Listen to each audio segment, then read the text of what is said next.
할렐루야. 이 시간 주님을 찬양하겠습니다. 박수치며 함께 찬양하겠습니다.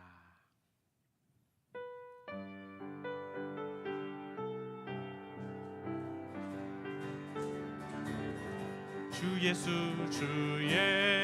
넓은 사랑 그 크신 은혜를 나 힘써 전파함은 참 기쁜 일일세. 주 예수 복된 말씀 생명과 진리요 내 맘에 갈급함을 나 채워주시네.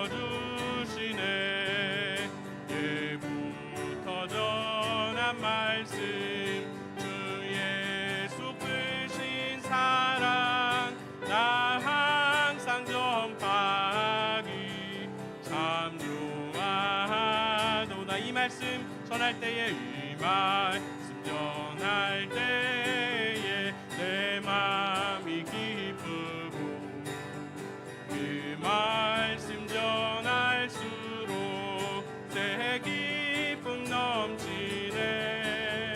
구원의 복된 말씀 못 들은 사람이 세상에 많음으로 힘써서 전하세. 예부터 전한 말씀 주 예수 크신 사랑 나 항상 전파하기 참 좋아도. 이 말씀 들은 사람 이 말씀 들은 사람 또 듣기 원하고 목말라 사모하니 그 말씀 진리라. 그 나라 영광 중에 나 부를 새 노래. 예부터 좋아하던 이 말씀뿐일세. 예부터 전한 말씀 주 예수 크신 사랑 나 항상 전파하기 참 좋아하도다. 귀하신 친구 내게 계시니 나 주 안에 늘 기쁘다. 그 피가 내 죄 씻으셨으니 나 주 안에 늘 기쁘다. 나 주 안에 늘 기쁘다. 기쁘다. 주 나와 늘 동행하시니 나 주 안에 늘 기쁘. 주 내 짐 대신 지시었으니 내 짐 대신 지시었으니 나 주 안에 늘 기쁘다. 그 생명 버려 나를 구하니 나 주 안에 늘 기쁘다. 나 주 안에 늘 기쁘다. 나 주 안에 늘 기쁘다. 주 나와 늘 동행하시니 주 안에 늘 은총 매일 내게 더하니 은총 매일 내게 더하니 나 주 안에 늘 기쁘다. 죄악에서 지키니 나 주 안에 늘 기쁘다. 나 주 안에 늘 기쁘다. 나 주 안에 늘 기쁘다. 주 나와 늘 동행하시니 나 주 안에 늘. 우리 다시 한번 찬양하겠습니다. 귀하신 친구 가진 친구 내게 계시니 나 주 안에 늘 기쁘다. 그 피가 내 죄 씻으셨으니 나 주 안에 늘 기쁘다. 나 주 안에 늘 기쁘다. 나 주 안에 늘 기쁘다. 주 나와 늘 동행하시니 나 주 주 내 짐 대신 지시었으니 내 짐 대신 지시었으니 나 주 안에 늘 기쁘다. 그 생명 버려 나를 구하니 나 주 안에 늘 기쁘다. 나 주 안에 늘 기쁘다. 나 주 안에 늘 기쁘다. 주 나와 늘 동행하시니 나 주 안에 늘 기쁘. 주 은총 내게 주 은총 매일 내게 더하니 나 주 안에 늘 기쁘다. 그 악한 죄악에서 지키니 나 주 안에 늘 기쁘다. 나 주 안에 나 주 안에 늘 기쁘다. 나 주 안에 늘 기쁘다. 주 나와 늘 동행하시니 나 주 안에 늘 기쁘다. 나 주 안에 나 주 안에 늘 기쁘다. 나 주 안에 늘 기쁘다. 주 나와 늘 동행하시니 나 주 안에 늘 기쁘다.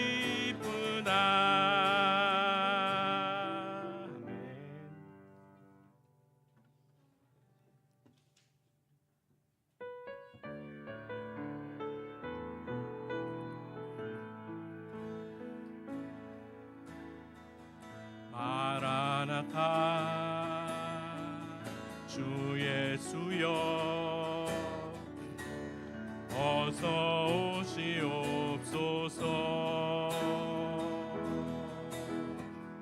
땅의 모든 끝 모든 족속 주를 찬송하게 하소서. 마라나타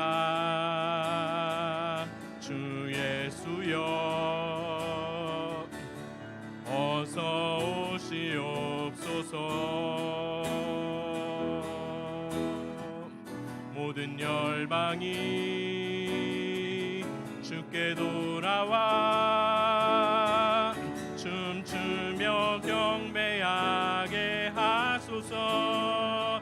우리 주님 다시 오실 우리 주님 다시 오실 길을 만들자. 십자가를 들고 땅끝까지 우린 가리라. 우리 주님 하늘 영광 온 땅 덮을 때 우린 땅끝에서 주를 맞으리. 마라나타 마라나타 아멘. 주 예수여 오시옵소서.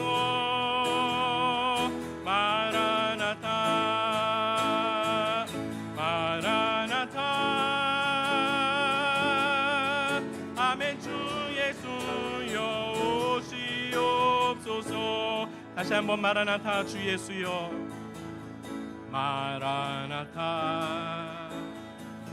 주 예수여 어서 오시옵소서. 의 모든 끝 모든 족속 주를 찬송하게 하소서.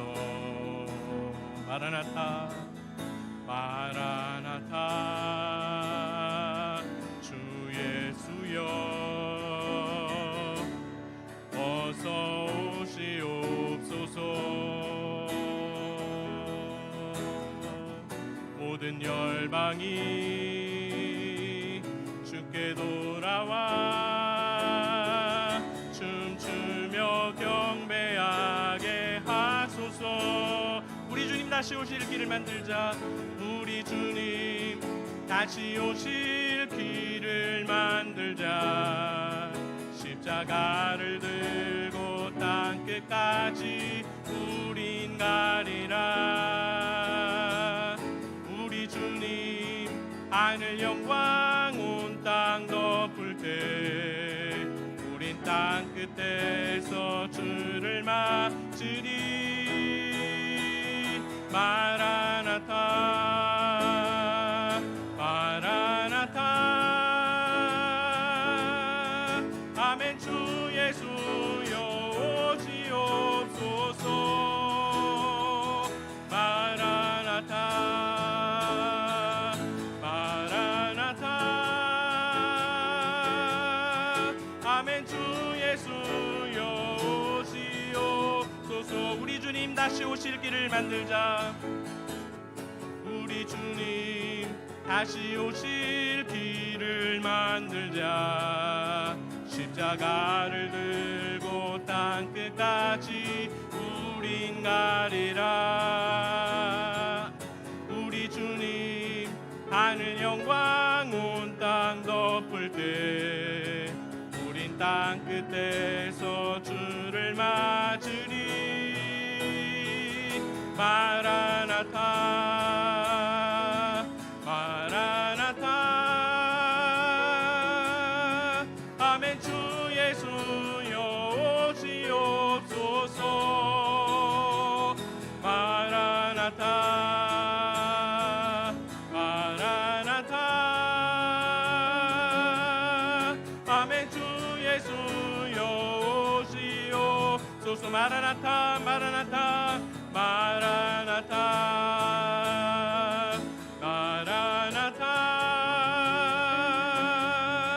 아멘. 주 예수여 오시옵소서. 마라나타 마라나타. 아멘. 주 예수여 오시옵소서. 아침마다 새롭고 늘 새로우니 주의 성실이 금이라. 성실하신 주. 아침마다 새롭고 늘 새로우니 아침마다 새롭고 늘 새로우니 주의 성실이 뜸이라. 성실하신 주님. 주의 인자는 끝이 없고 주의 인자는 끝이 없고 그의 자비는 무궁하며 아침마다 새롭고 늘 새로우니 주의 성실이 금이라. 성실하신 주. 주의 사랑은 끝이 없고 주의 사랑은 끝이 없고 그의 공의는 영원하며 아침마다 새롭고 늘 새로우니 주의 성실이 금이라. 성실하신 주님. 마지막으로 주의 보호는 끝이 없고 주의 보호는 끝이 없고 그의 말씀은 풍성하며 아침마다 새롭고 늘 새로우니 주의 성실이 금이라. 성실하신 아침마다 새롭고 아침마다 새롭고 늘 새로우니 주의 성실이 금이라 성실하신 주님.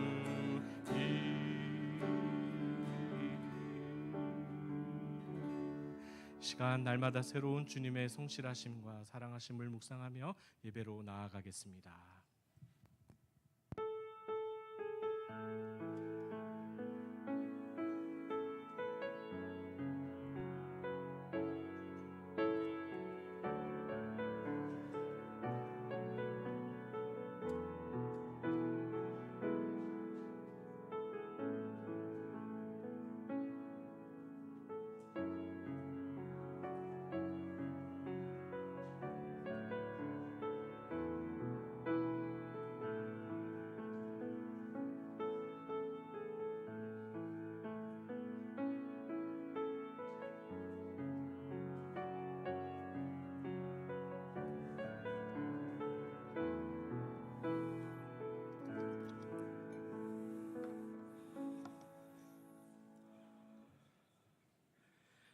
사랑과 은혜가 충만하신 하나님 아버지 감사합니다.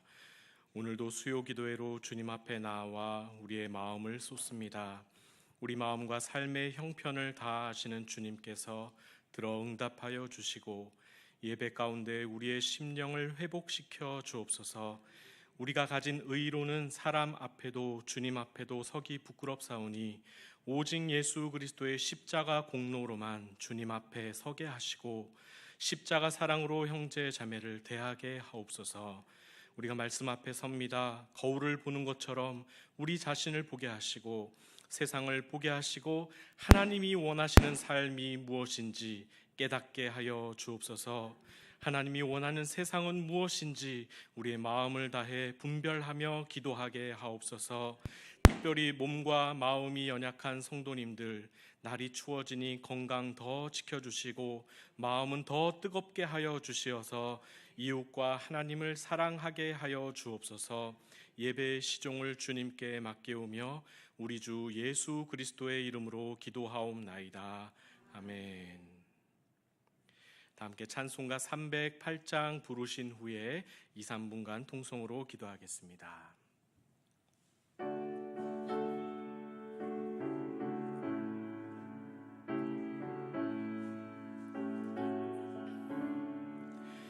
내 평생 살아온 길 뒤를 돌아보니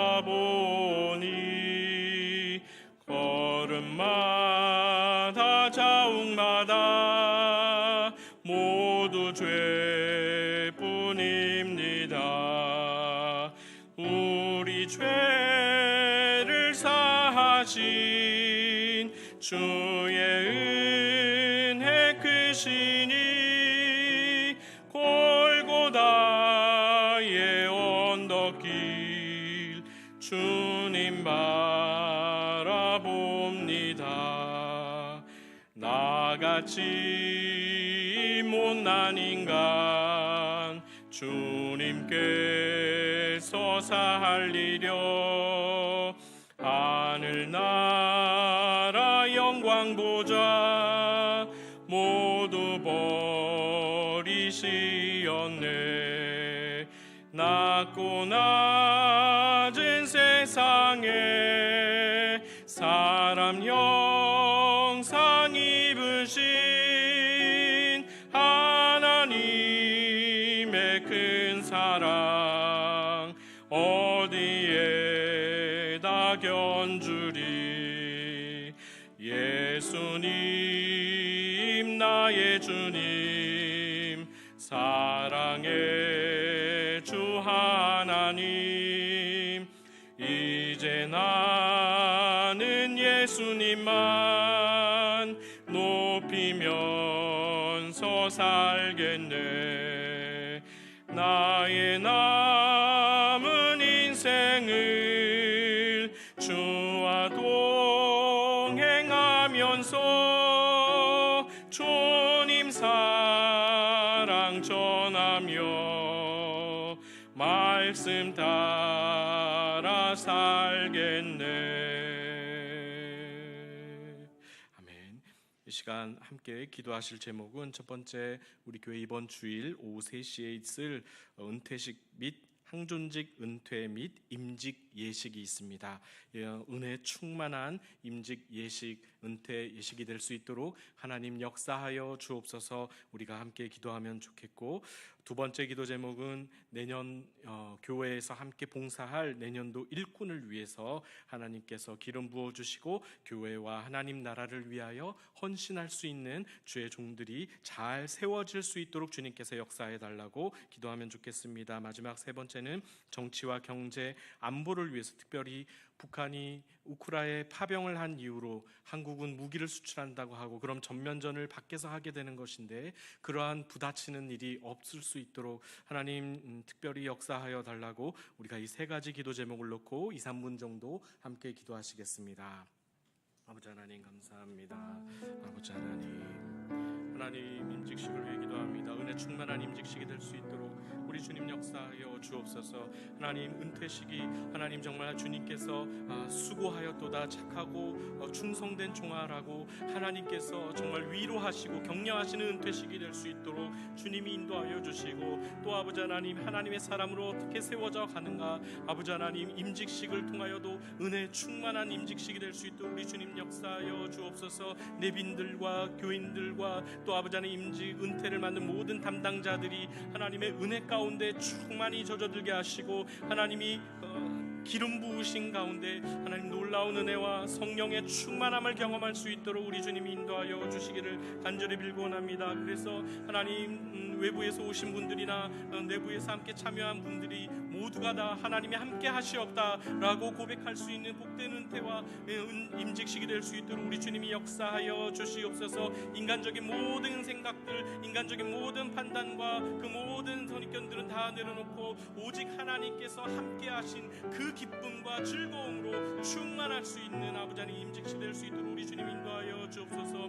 교회의 내년도 일꾼을 아버지 하나님 세워가고 있습니다. 하나님께서 임명받은 한 사람 한 사람 사명감을 가지고 충성하는 마음으로 하나님 교회와 하나님의 나라를 위하여 헌신할 수 있도록 주여 인도하여 주시고, 아버지 하나님 인간의 마음이 아니라 하나님이 부르셔서 하나님이 말씀하셔서 하나님 이 사명을 감당하는 그런 직분자들이 다 될 수 있도록 우리 주님 역사하여 주시옵소서. 그리하여서 아버지 하나님께서 함께 동행하시는 것을 모두가 경험하게 하시고, 하나님이 잘하였도다, 착하고 충성된 종아라고 칭찬하시는 복된 종들이 다 될 수 있도록 우리 하나님 역사하여 주시기를 간절히 빌곤합니다. 또한 아버지 하나님 정치와 경제, 안보를 위해 기도합니다. 하나님 어지러운 정치 현실을 주님 바라보며 아버지 하나님 낙심하지 아니하게 도와주시고, 낙심될지라도 우리가 기도하며 하나님 나라의 위정자들 위해 함께 기도할 수 있도록 우리 주님 역사하여 주시며, 아버지 하나님 전 세계적으로 불안한 가운데 경제가 어떻게 될지 몰라서 어디로 전개될지 몰라서 하나님 모두가 불안해하고 있는 이 상황에서 오히려 우리가 하나님 참된 반석이신 오직 하나님을 믿으며 하나님 이 땅을 살아갈 수 있도록 우리 주님 역사하여 주옵소서. 안보가 불안합니다. 아버지 하나님 북한이 파병을 하고 미사일을 쏘고 우리나라도 무기를 수출하게 되어 아버지 하나님 이제 걷잡을 수 없는 소용돌이 가운데로 들어갈 수 있는 하나님 위험한 상태입니다. 하나님께서 이 국제 정세를 붙잡아 주시고 하나님이 개입하여 주시어서 아버지 하나님 평화로운 나라가 지속되게 도와주시고, 아버지 하나님 온 세상에 평화가 임할 수 있도록 우리 주님 역사하여 주옵소서. 아버지 하나님 함께하여 주시기를 간절히 바랍니다. 성령 하나님 함께하여 주시옵소서. 주님 은혜 가운데 함께하여 주시옵소서. 주님 역사하여 주시옵소서. 주님 함께하여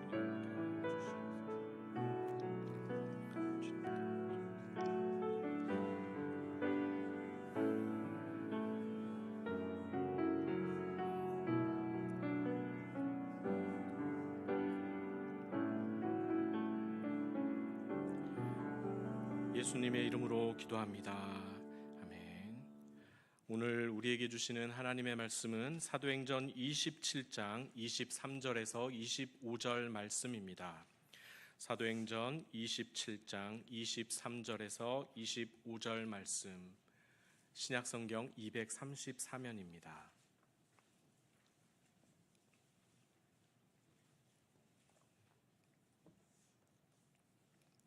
사도행전 27장 23절에서 25절 말씀을 함께 봉독하겠습니다.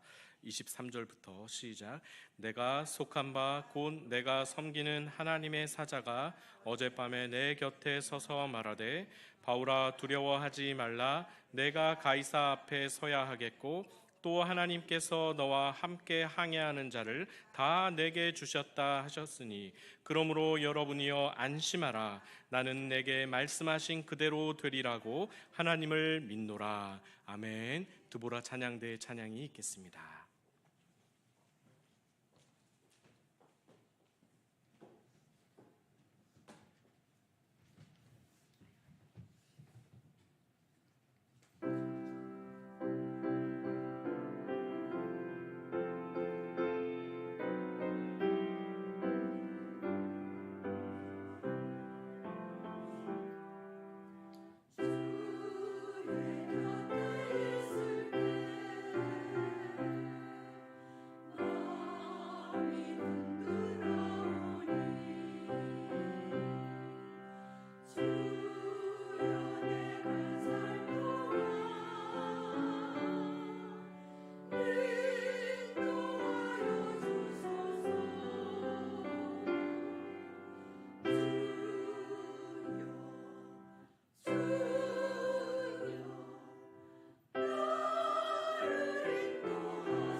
사도행전 27장과 28장은 바울의 로마 여행입니다. 바울이 위기를 만날 때마다 힘들고 그럴 때마다 하나님이 바울아 네가 가이사 앞에 서야 한다라고 주님이 말씀하셨습니다.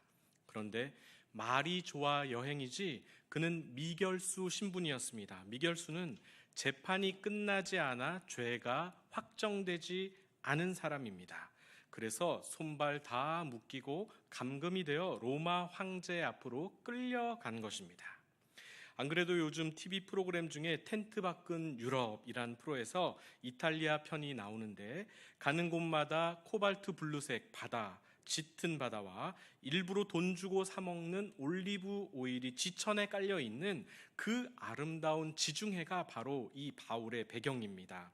성도님들 앞에서 죄송한 표현이지만 내가 이 나이 먹도록 거기 한번 안 가고 뭐 했나 라고 싶을 정도로 정말 낭만적이고 아름다운 곳입니다.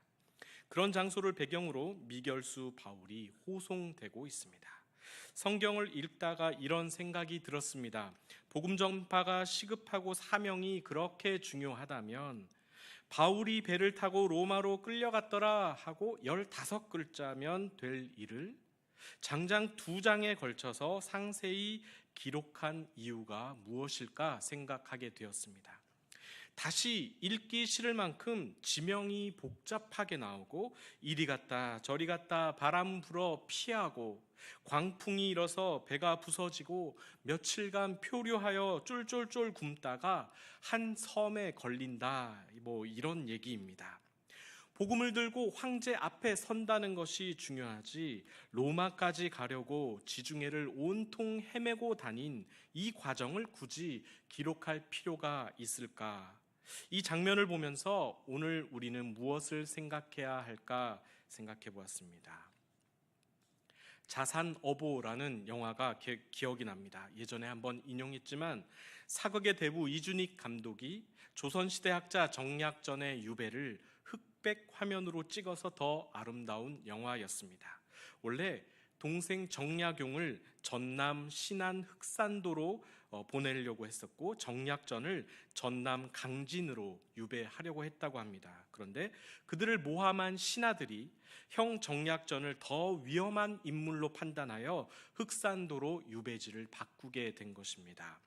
그래서 정약용은 전남 강진에서 목민심서 같은 대작을 썼고 주인공 정약전은 우리나라 역사에서 보기 힘든 어류도감, 즉 자산어보를 쓴 것입니다. 두 형제가 서학을 배웠다는 이유로 또 서양 종교 천주교를 받아들였다는 이유로 유배를 보낸 조선 왕실과의 관계도 꽤 흥미진진하지만 무엇보다 제 눈에 띈 것은 흑산도라는 유배지가 너무 아름다운 것입니다. 영화로만 보았지만 꼭 한번 가보고 싶은 장소입니다. 강진의 정약용 유배지는 제가 직접 가봤는데 울창한 숲 안에 지은 멋진 구옥이 정말 운치가 있었고 대나무 울타리 숲에서 나는 살살거리는 바람 소리를 들으면 책이 절로 읽혀지는 것만 같았습니다. 남들은 한 번도 가고 싶지 않은 유배지인데 그 아름다운 곳에서 후대의 길이 남을 역작이 탄생한 것이 흑백 화면과 잘 어우러집니다. 그 역설적인 흑백 화면 안에는 찌질이도 가난한 신분차별 시대에 태어난 섬청년 창대가 유배온 높으신 양반이자 대학자 정약전을 만나서 공부를 하고 이치에 눈을 뜨면서 끝내 벼슬에 오르게 됩니다. 양반이 되어 꿈을 이룹니다. 그러나 자기가 배운 대로 양반 사회의 폐단이 변화되지 않고 자신의 출신도 문제가 되자 그는 한계에 부딪힙니다. 결국 스승 정약전이 흑산도에서 돌아가시고 장례를 치른 후에 이 창대라는 섬청년은 모든 것을 버리고 가족과 다시 흑산도라는 섬으로 들어옵니다. 이때 흑백 화면이 칼라로 바뀌면서 영화가 끝이 납니다.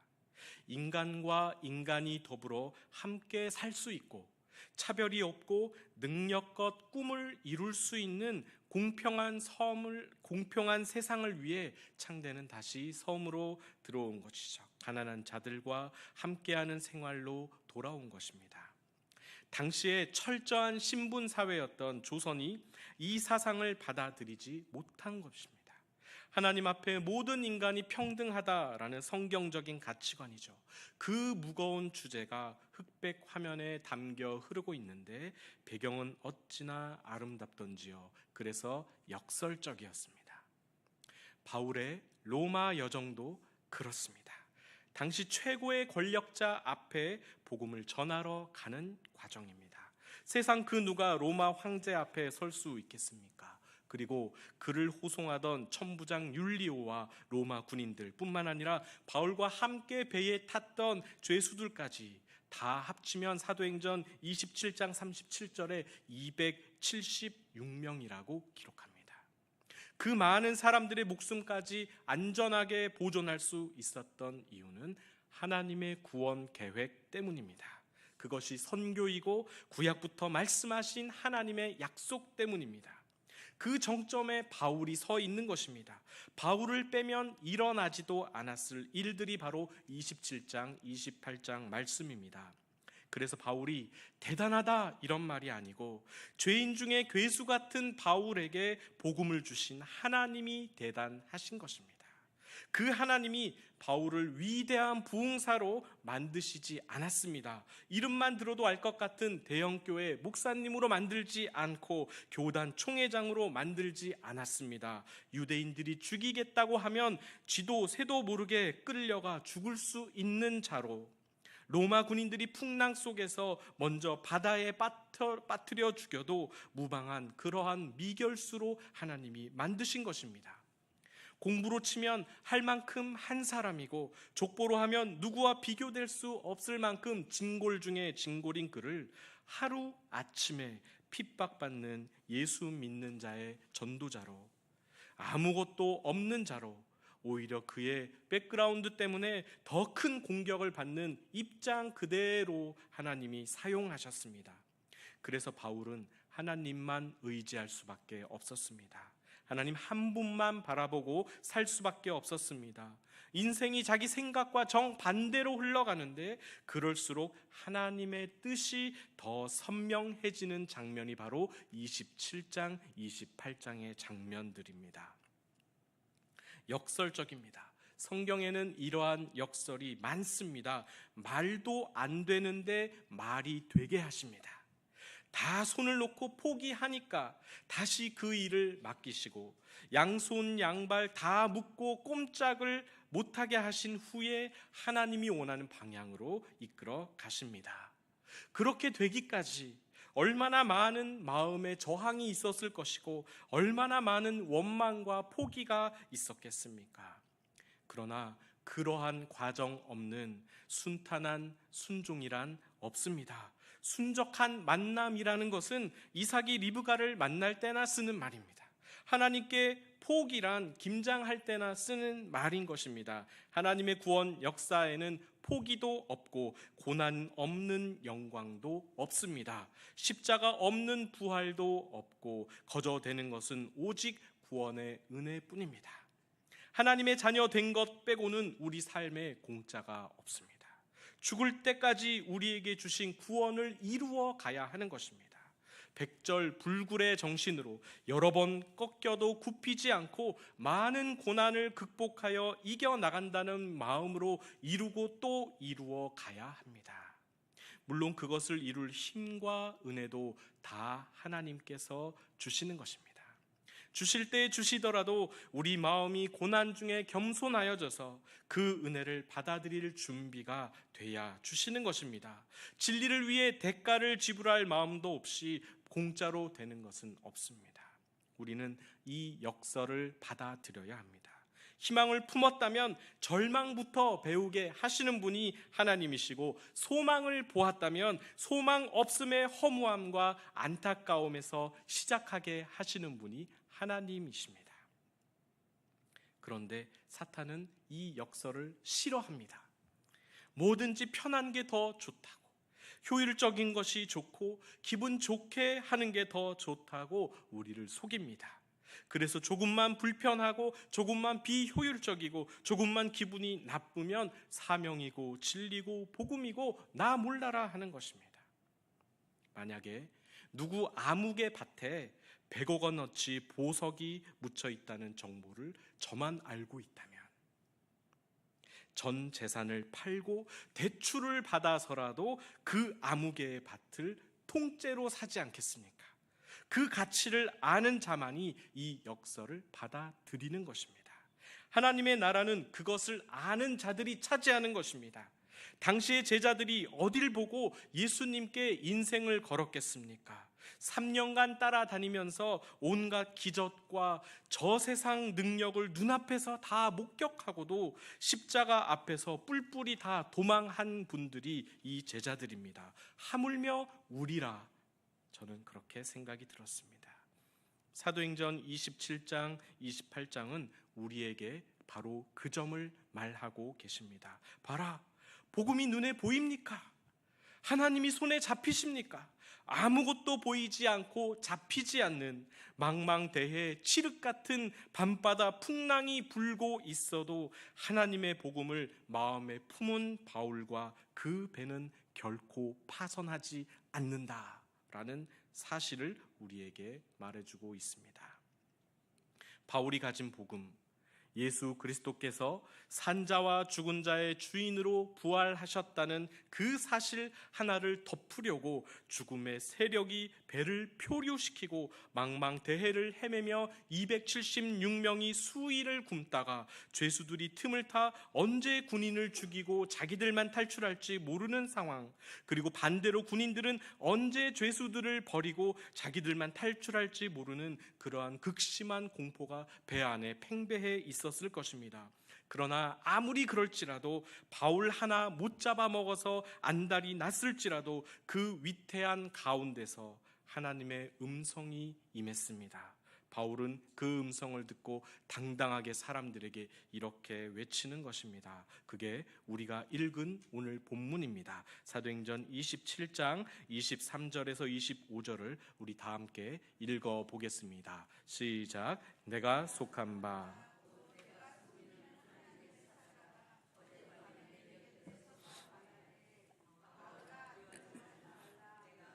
가이사 앞에 서야 하겠고 또 하나님께서 너와 함께 항해하는 자를 다 내게 주셨다 하였으니 그러므로 여러분이여 안심하라. 나는 내게 말씀하신 그대로 되리라고 하나님을 믿노라. 아멘. 다른 번역으로 제가 읽어드리겠습니다. 바로 어젯밤에 나를 지배하시는 하나님, 곧 내가 섬기는 하나님의 천사가 나타나서 나더러 두려워하지 말라고 하며 내가 반드시 황제 앞에 서게 될 것이며 나와 동행하는 여러분을 하나님께서 이미 모두 나에게 맡기셨다고 말했습니다. 그러니 여러분 기운을 내십시오. 나는 하나님께서 일러주신 대로 모든 일이 이루어지리라고 믿습니다. 멋있는 말입니다.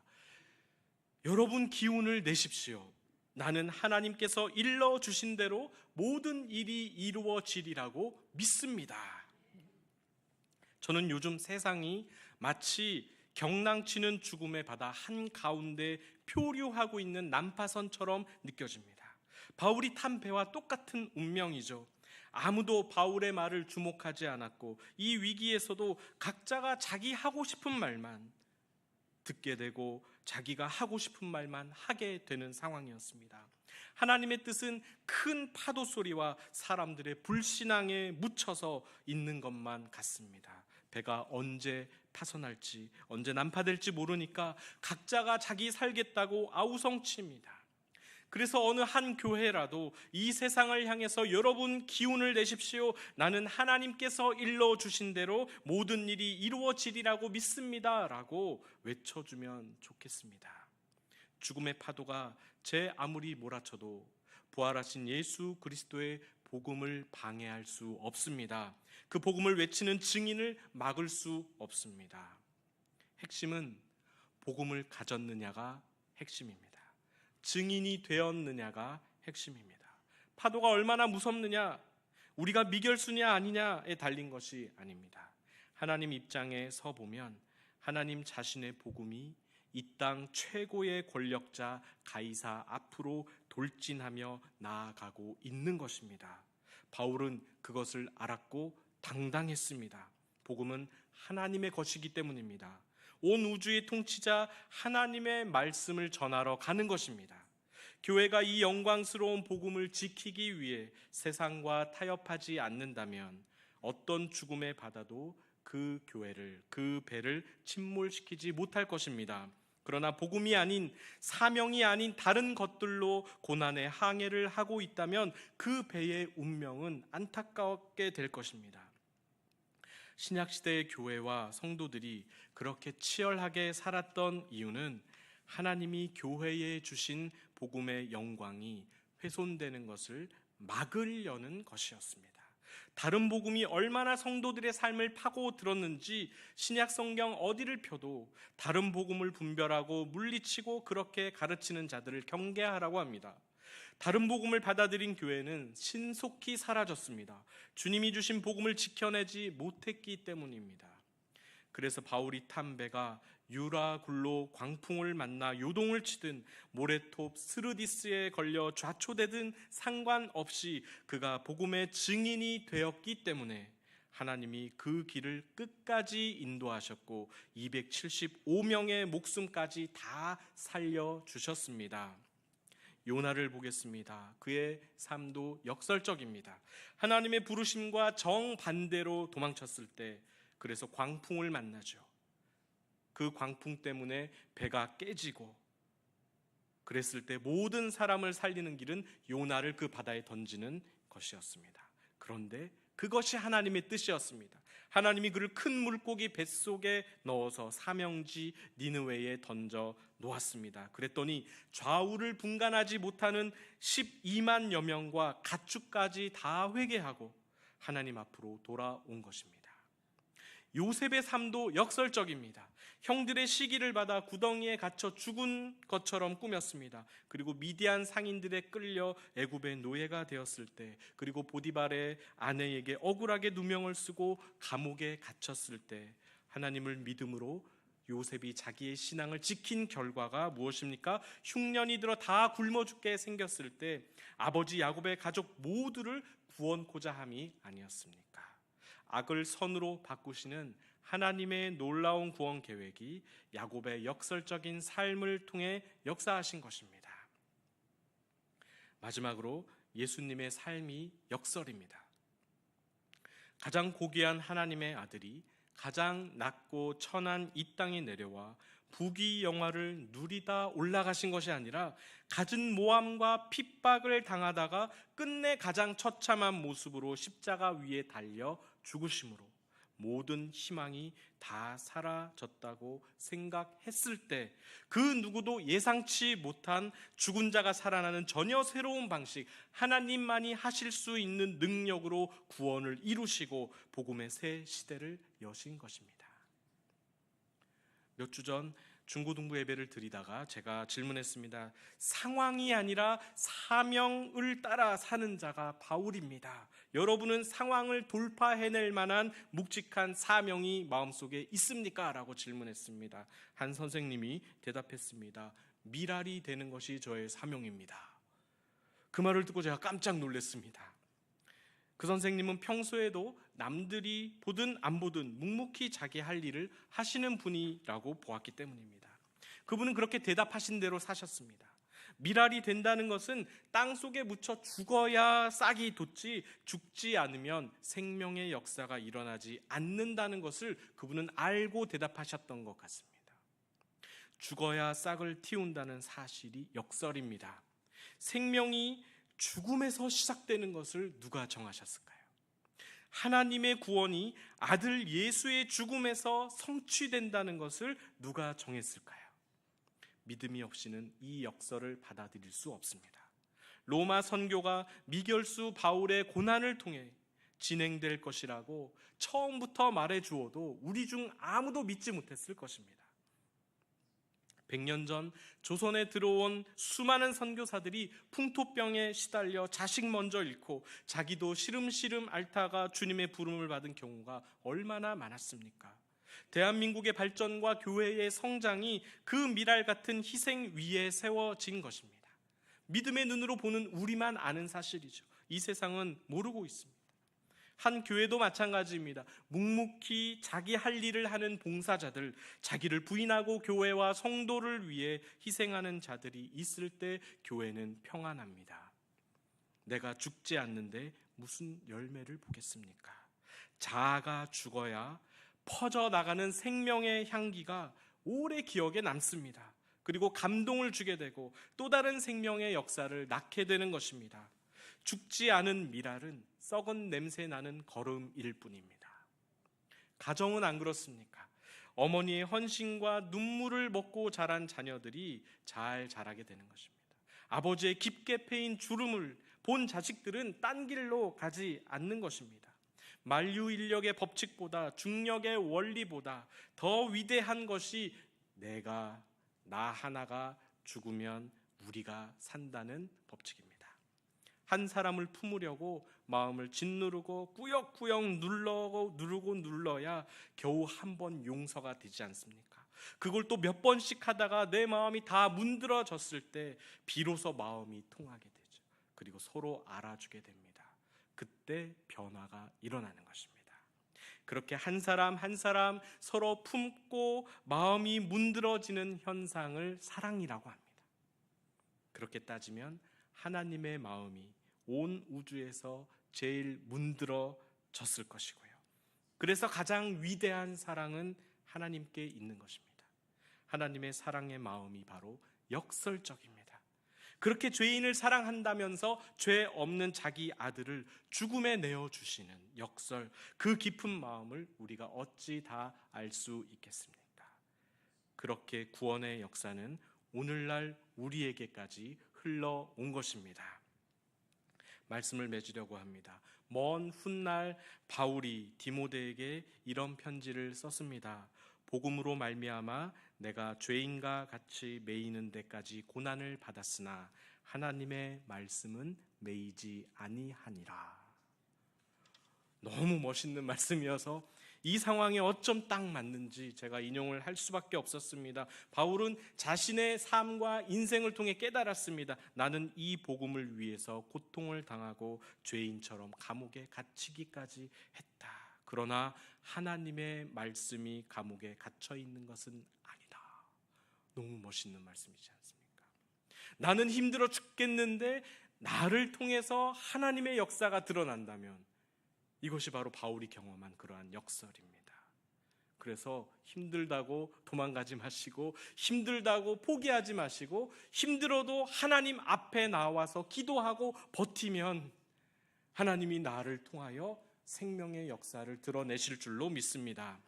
놀라운 고백입니다. 바울의 고난기로 말할 것 같으면 장편 소설 10권짜리 정도는 나와줘야 할 것 같습니다. 그 모든 고난을 다 겪고서 하는 말이 나는 매이는 몸이 되었지만 하나님의 말씀은 매이지 아니한다라는 것입니다. 지금 성도님들 눈물 나고 힘들고 고난 가운데 이따손 치더라도 성도님 안에 계신 예수님이 힘드신 것은 아닙니다. 억울하고 열받아서 아무것도 하기 싫다고 해도 그 속에 있는 하나님의 말씀까지 매이는 것은 아닙니다. 하나님이 세우신 교회가 이리저리 흔들려 요동치더라도 교회에 주신 하나님의 복음이 죽는 것은 아닙니다. 하나님의 말씀은 매이지 아니하기 때문입니다. 그러나 그 말씀을 담는 그릇은 얼마든지 깨어질 수 있습니다. 질그릇 같은 우리 마음에 예수 생명 가득 부어주셔서 우리가 하나님의 자녀로 당당하게 살아갈 수 있도록 하나님은 의도하시고 날마다 돕고 계시는 것입니다. 그러므로 깨어짐의 은혜가 우리 마음에 날마다 일어나고 있다면 마음이 깨어질수록 우리 속에 계신 그리스도의 부활 생명이 선명히 드러나게 될 것입니다. 이것이 바로 사도행전 27장, 28장을 통해 본 오늘 우리에게 주시는 하나님의 역설적인 교훈이자 권면인 줄로 믿습니다. 기도하겠습니다. 하나님 아버지, 아무리 설명하려 해도 설명할 수가 없습니다. 내가 죽어야 그리스도께서 사신다는 말씀은 우리가 받아들이기도 싫고 무겁고 엄중하기 그지없습니다. 그러나 그 방법을 통해서만 구원 생명이 열매를 맺고 그리스도께서 역사하심을 우리가 또한 알고 있사오니 오늘 우리 자신을 관제로 부어 주님의 역사에 활활 타오르는 작은 촛불이 되게 하여 주옵소서. 내 경험, 내 판단, 내 생각과 의지를 모두 하나님 앞에 불태워 버리게 하여 주옵소서. 오직 주님의 생각과 의지와 아무것도 매이지 아니하시는 하나님의 말씀만이 우리를 주장하게 하여 주시옵소서. 이 역설을 받아들이는 순종의 사람들 다 되게 하여 주옵소서. 그래서 30배, 60배, 100배의 결실을 맺는 성도님들과 교회가 되게 하여 주시옵소서. 예수님의 이름으로 기도하옵나이다. 아멘. 감사합니다. 옆에 있는 분들과 인사하겠습니다. 안심하십시오. 주님이 일하고 계십니다.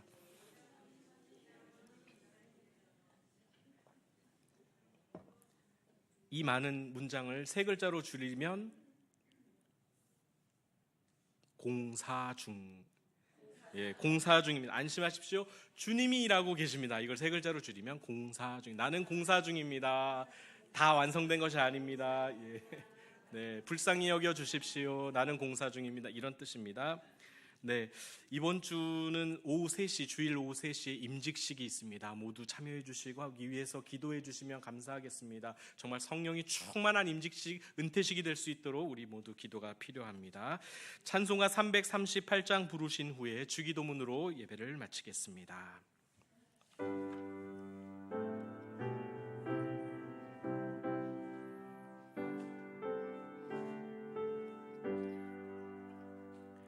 내 주를 가까이 하게 함은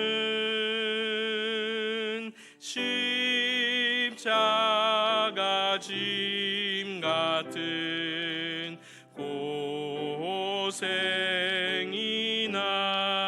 고생이나 내 일생 소원은 늘 찬송하면서 주께 더 나아가기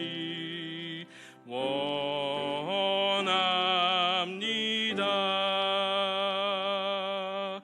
내 고생하는 것 옛 야곱이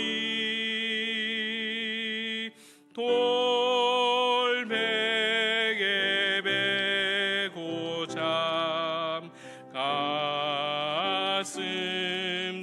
갔습니다.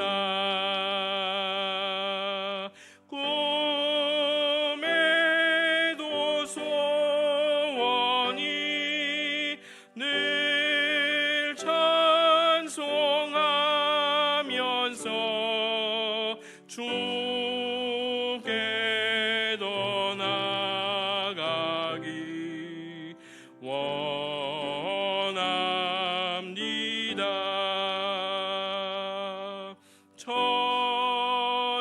천성에 가는 길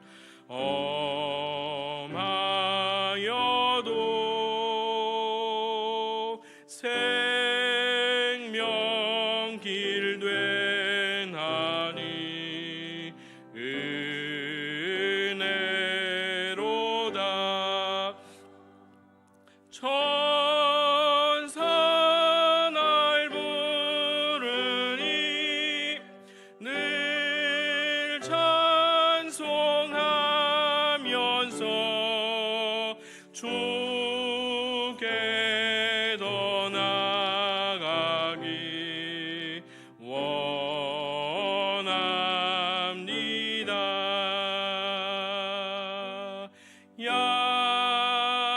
야곱이 잠 깨어 일어난 후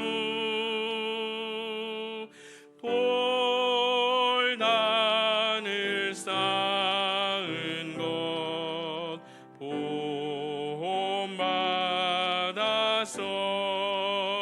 본받아서 숨질 때 돼 늘 찬송하면서 주께 더 나아가기 원합니다.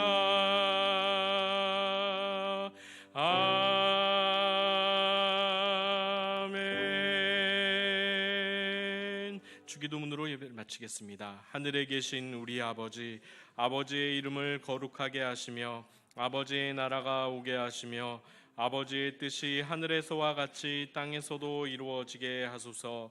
오늘 우리에게 일용할 양식을 주시고 우리가 우리에게 잘못한 사람을 용서하여 준 것 같이 우리 죄를 용서하여 주시고 우리를 시험에 빠지지 않게 하시고 악에서 구하소서. 나라와 권능과 영광이 영원히 아버지의 것입니다. 아멘.